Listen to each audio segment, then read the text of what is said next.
Bismillahirrahmanirrahim. Assalamu alaikum. A 75-year-old man is brought to the emergency department due to worsening generalized abdominal pain and nausea for the past 2 days. He has multiple chronic medical conditions and resides at a nursing facility. Temperature is 37, blood pressure is 128 by 74, and pulse is 94 per minute. Abdominal examination showed distension and diffuse tenderness without rigidity or rebound tenderness. Abdominal X-ray is shown in the image below. Which of the following factor in this patient history most likely increase the risk of developing this condition? So this patient is 75-year-old man. He is brought to the emergency department due to worsening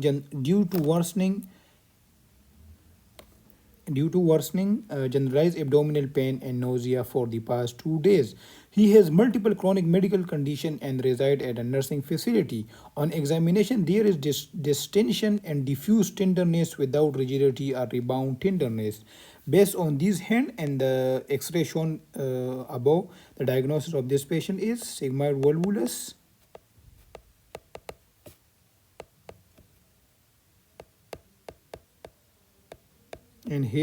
And for the sigmoid volvulus, the constipation is the most common cause of sigmoid volvulus. So here the correct option is choice A, chronic constipation. This patient presentation is consistent with sigmoid volvulus, a condition that occur most commonly in debilitated or institutionalized elderly adult with a history of constipation and or colonic dysmotility. Sigmoid volvulus occur when a segment of sigmoid colon twists on its mesentery, forming a closed loop obstruction that often appear on abdominal X-ray as a dilated, inverted U-shaped loop.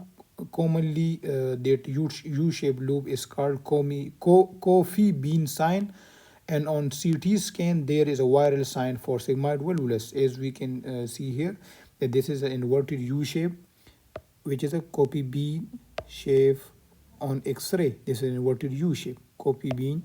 This is a coffee bean shape.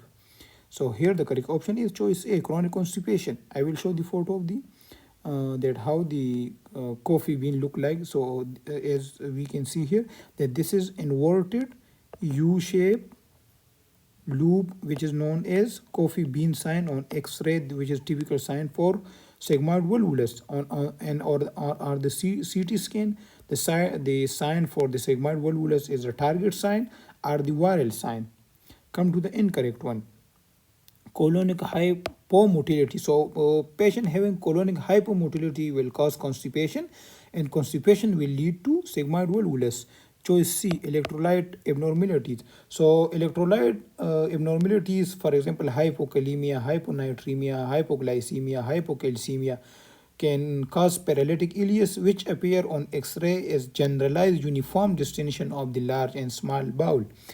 Choice D, non-steroidal anti-inflammatory drug use. So patient who are using for the long-term non-steroidal anti-inflammatory drug, and especially the elderly, the non-steroidal anti-inflammatory drug will cause the gastric ulcer and perforation. And on X-ray, the perforation, there will be free air under the diaphragm.